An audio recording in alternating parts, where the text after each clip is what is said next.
Hello, sports fans. Anthony with Bleacher Bums Gaming, and just a little, I guess, quick distraction on the channel today is game I ordered yesterday, and fun little game actually from Play.com, and as usual, Keith and Sam over there very creative with the games, and this is called Hardball Fury, and best way to describe it is it's a kind of a mashup of cricket and wiffle ball with a side of baseball and a dash of hockey thrown in, if all that makes sense.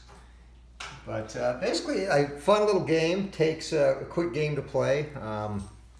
Takes 10 minutes, 15 max to play a game.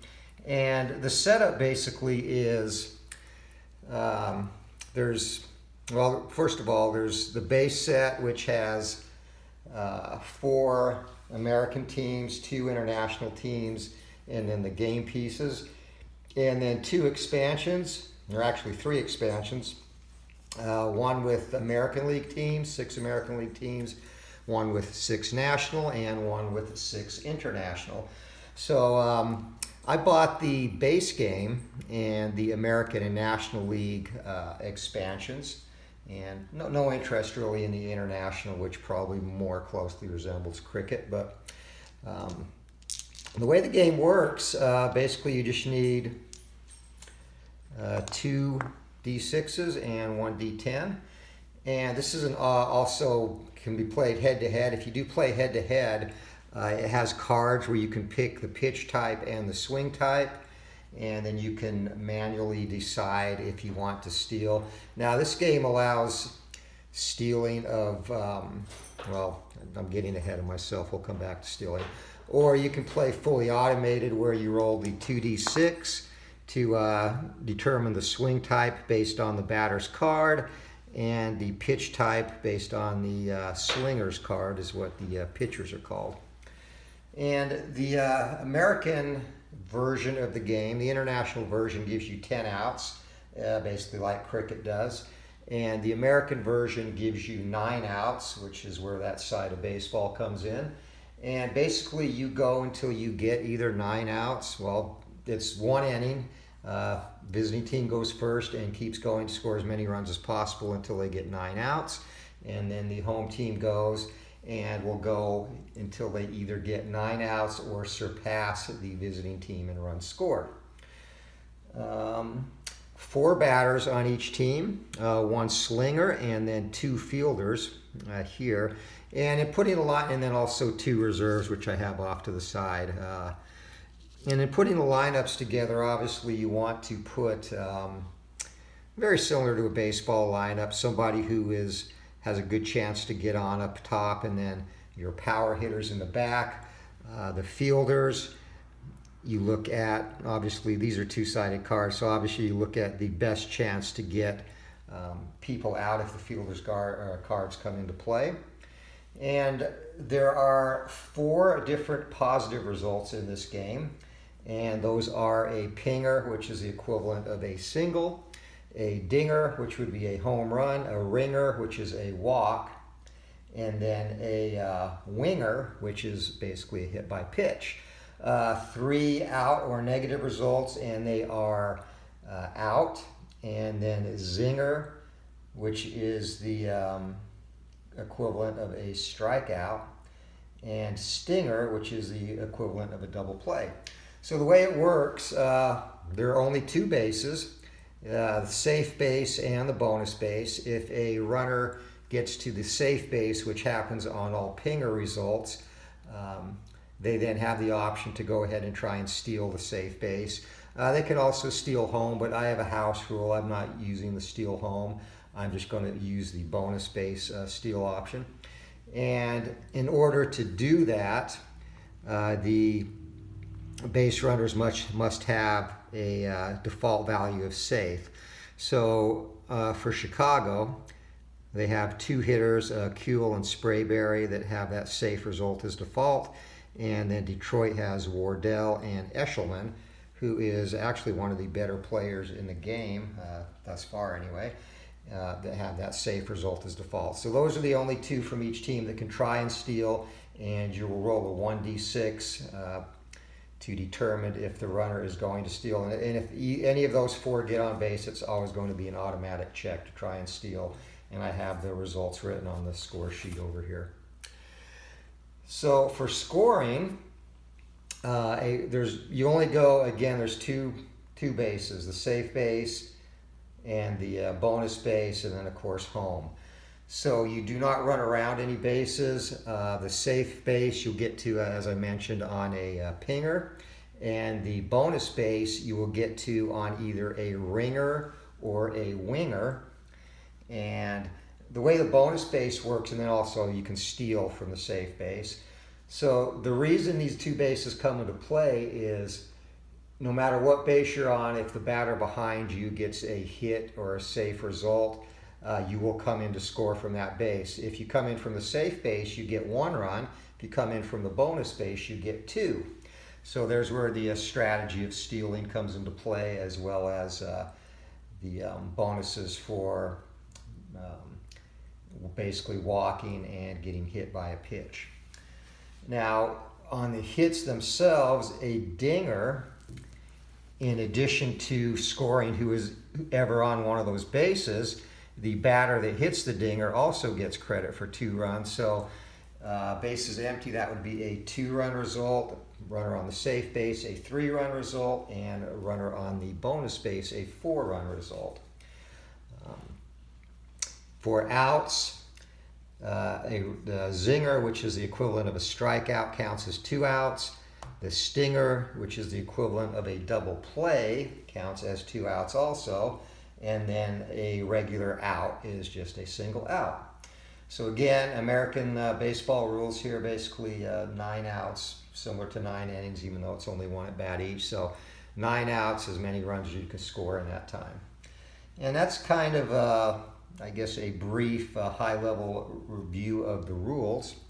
So we'll just go ahead and get started. Now, again, I'm playing Chicago, and this is going to be automated for both sides, so I'll roll the red dice for the pitch type, which is found on the Slinger's card here. And the white die will be for the swing type. The pitch types are heat, stuff, junk, and well, that's it, heat, stuff, and junk. And the swing types are big, reach, and no swing. And to determine the result after you roll those dice and cross-reference the pitcher and the hitter swing and pitch results, you'll then go over here, reference the 1d10. So in the case of this particular roll, an 8, and we'll just use Rodney and De Herrera, as the examples. So Rodney throws some heat. De Herrera has no swing, and it's an 8. So I'll go over here to the swing board, and we have heat and no swing, and the Z stands for zinger, which is basically, again, a strikeout, and 2 outs for the Chicago team. So that's basically it. Down here, also, sometimes you'll be referenced to check a fielder, and you will roll against their fielder rating. And there is an example. We'll look at Simoneau here for Detroit.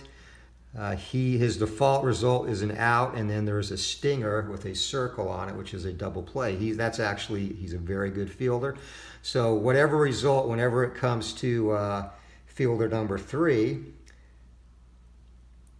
and actually, yeah, there's 2 fielder 3 results and a couple fielder 2. So when it comes to his fielder position, it would be an automatic out, and then you roll the 1d6, and you see here these symbols on the board. It's got a circle and a stinger. So if I roll a 1, 5, or 6, it's just a single out. And the circle, if I roll a 2, 3, or 4, it is a stinger, and that is a double play or 2 outs. Other things, again, the way I play, because I'm doing automated stealing, this look symbol here doesn't come into play. That comes into play more on head-to-head, and you could incorporate it into solo too.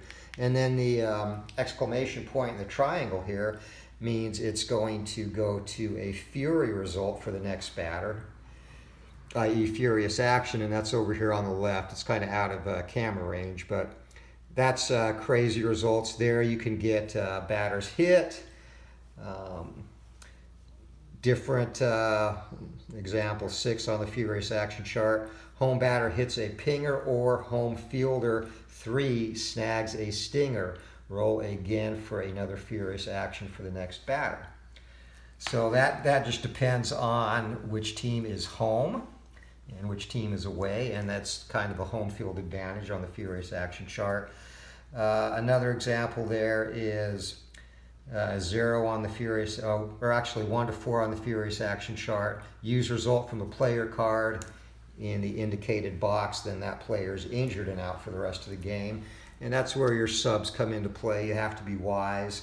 If you run out of fielders or can't sub a fielder, meaning you have 2 slingers on the bench, that position, anything hit to that number on the swing board becomes a pinger. If you cannot put a pitcher or a slinger on the hill, if the slinger happens to get injured, the game is forfeited. So you always should have at least 1 slinger. And in the case of Detroit, their slingers are horrible, much like the real life Tigers. So my 2 bench players are both slingers. So if I get a fielder hurt for Detroit, we're going to be screwed and just have an empty space there. If a batter gets hurt for Detroit, the slingers can also hit, so they can sub there. And then for Chicago, I have 1 slinger and 1 fielder in reserve, and again, they can also both bat. So I think I've covered about everything. We'll go ahead and take it slow these first few rolls so you can get to see, and we're 10 minutes in. So this video will probably go about 20 minutes total, a little over 20. I'll go a little bit slower too. So we'll start. Chicago is the better team. They are the visitors. They're up first. Slinging for the Detroit, I guess 7, since there's 7 of them on the board, is Rodney. He's their best pitcher. Zellers is on the bump for Chicago. And then the orders, of course, for Chicago, De Herrera, Plumlee, Kuhl, Sprayberry. Kuhl is the power threat in the lineup. For Detroit, Wardell, Lafreniere, Eshelman, who is one of the better hitters in the league. That's a bright spot for Detroit, and Young. And then the fielders for Chicago is Jumper and Azor. Both, I guess, average fielders, you could say. Well, a little below average, actually. And then for Detroit, Yui and Simoneau. And again, Simoneau. Both of them are pretty good. Yui will give up a pinger on a 5 or 6. And Simoneau, as mentioned previously, will give up nothing but outs. So that said, let's go ahead and get started and play ball. Chicago hitting, and Rodney is going to pitch to De Herrera. So again, we'll find that Rodney is throwing stuff, and 5 is no swing and is 0. So, and we'll be going to the furious action chart next batter. So you'll go to stuff and no swing, and that is going to be a ringer, which means De Herrera basically goes to the bonus base. It's like a walk. So if he comes in to score, it will be 2 runs. And next batter up, Plumlee, and we'll go straight to the furious action chart. And a total on the furious action chart of 8. Slinger throws a winger. Slinger batter option to throw punches. See rules. So an 8, they can choose to brawl, and that's where the dash of hockey comes into play. A 9, they have to brawl, and we are not going to brawl on this one. But that winger is going to bring in 2 runs. That'll bring in De Herrera from the bonus base. So basically the equivalent of 2 RBIs for Plumlee. And coming in to score 2 is De Herrera. Move to the next batter. No outs yet.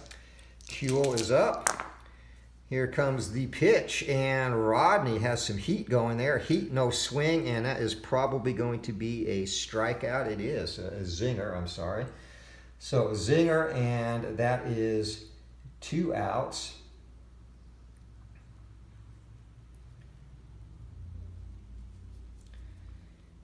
And again, you track Basically the outs just on X's on the score sheet. So 2 outs for Chicago, and that goes to Sprayberry. And again, they lead this 2-0 thus far. And 5, Rodney, that's going to be a junk pitch, and 3 is a reach swing, and a result of 9. So junk and reach, and that is going to be Slinger 1. So you go to Rodney's card, and it will be either a pinger or a zinger. And a zinger, we need a roll of 5 to 6, which again is the strikeout. Otherwise, it's going to be the equivalent of a single. And Kuehl will come in and score 2 more runs. And ring him up, Rodney, with the zinger. So 2 more outs, and that is 4 now. Go back to the top of the order, second time up for De Herrera. And again, runner on the bonus base is Plumlee. And he stands to plate 2 runs if he can come in. So a 3 and a 5. Rodney is going to get stuff, and it's going to be no swing, and a roll of 6. Stuff, no swing is another zinger. So De Herrera goes down his second time up. Total of 6 outs now, so 3 outs left for Chicago. And Rodney trying to keep it there as much as possible because, again, Detroit is not very good. And that's going to be a heat pitch, and big swing by Plumlee, 6. Go over here and heat, big swing. It's going to be the batter, check the batter's card. So this will be a pinger on a roll of 1 to 4 and a dinger on a roll of 5 or 6. And that is going to be a pinger. But what that does is it brings in Plumlee from the bonus base, so he's going to count as 2 runs.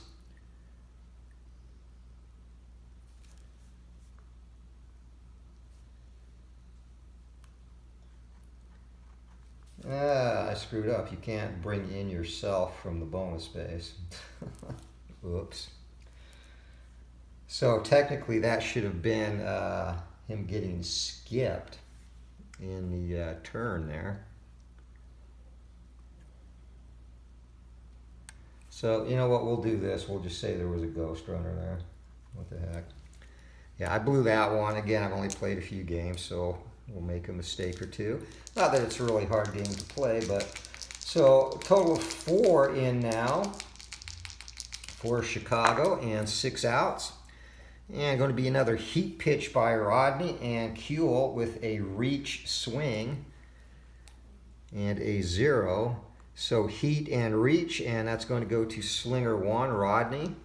And again, pinger or a zinger, and Rodney, zinger again. So that's twice he's come up big. Kuehl, second time he's been zinged today. Bring up Sprayberry, and only 1 out left for Chicago. Here comes a pitch, and heat, no swing, and result of 6, and that's another zinger. So the Chicago 9 or 7 is retired. I guess I should come up with nicknames for the team. So they end up scoring a total of 4 runs. And pingers and dingers count as hits. They score their 4 runs on only 1 hit, and that was Plumlee's pinger. So we now go to Detroit in the bottom half of the game. Again, a single inning, much like T20 cricket, I guess you could say, which is where that piece comes in.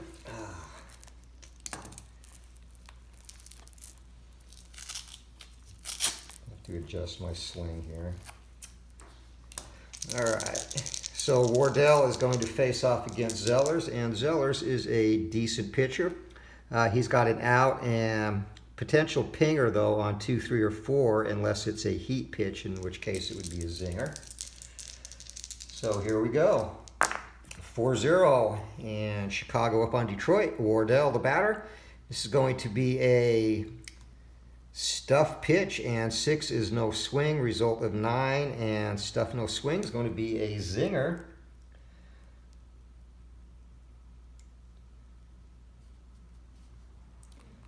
So 2 outs for Detroit to start things off, and that brings up Lafreniere.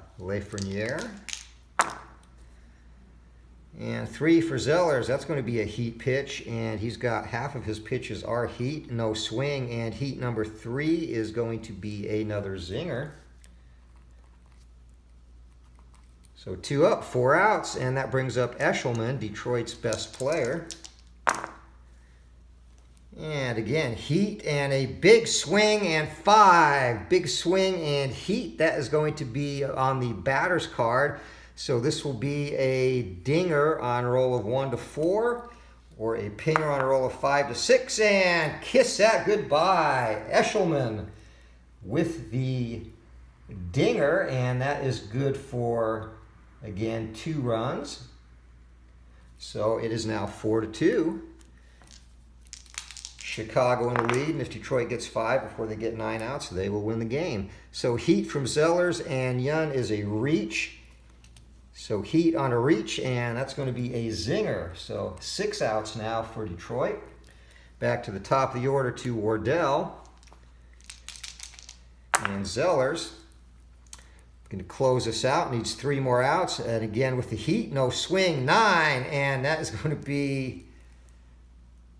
Oh, heat, no swing, 9 is actually a ringer. So Wardell goes to the bonus base.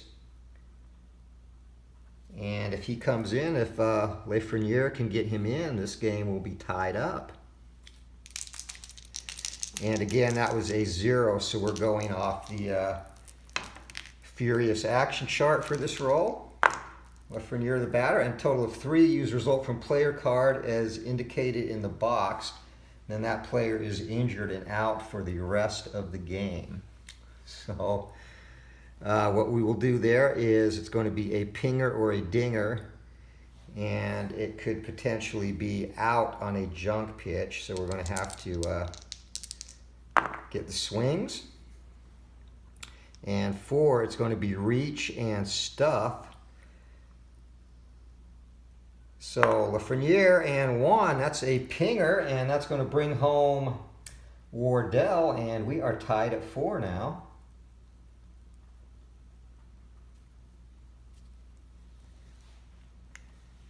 And 3 outs to go still for Detroit.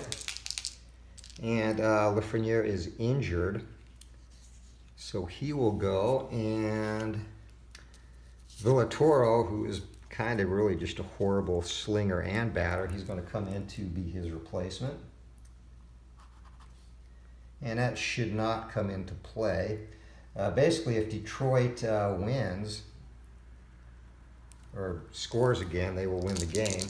So Eshelman, their big gun, is up, and down on first base is Villatoro in for the injured Lafreniere.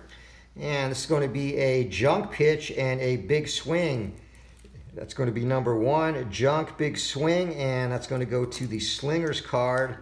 And this will be an out or a pinger.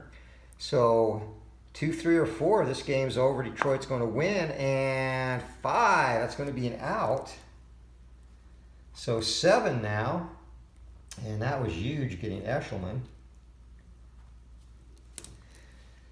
So Yun, 2 outs to give, score tied, and at the safe base is Villatore, and it's going to be junk and no swing. Junk, no swing on a roll of 8. That's going to be a ringer, and that is your ball game.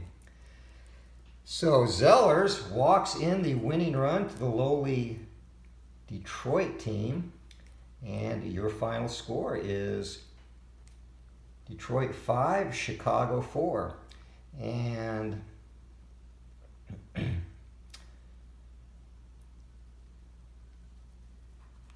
total of 2 hits in those 5 runs for Detroit. So that's it. I mean, again, simple, fun little game to play. And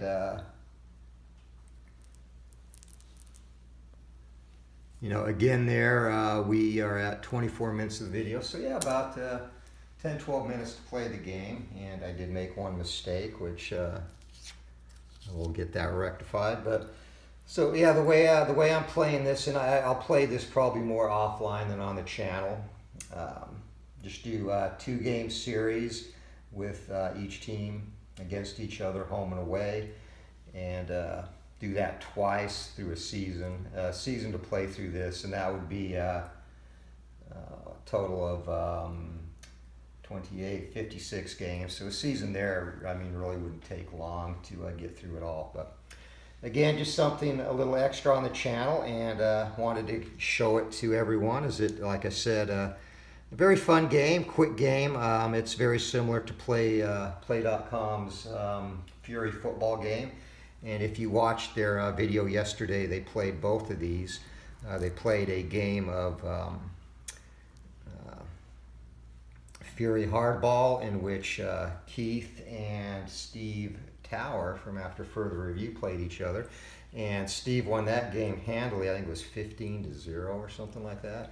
And then in the second game, they played Football Fury, and Keith returned the favor. So again, good stuff, and that's one cool thing about Plaay. Their games are definitely different, all very entertaining, and with their Play Now games, which this is one of those, gives you something to do that doesn't take an hour, hour and a half. You could whip out playing this 5 or 6 games in an hour, actually, if you're just killing time and playing either solo or against a friend or spouse, kid, whatever the case may be. So that is Fury Hardball. Thank you for watching, and hope everybody has a good Friday. And until next time, keep rolling for that dinger, and we'll see you. Take care.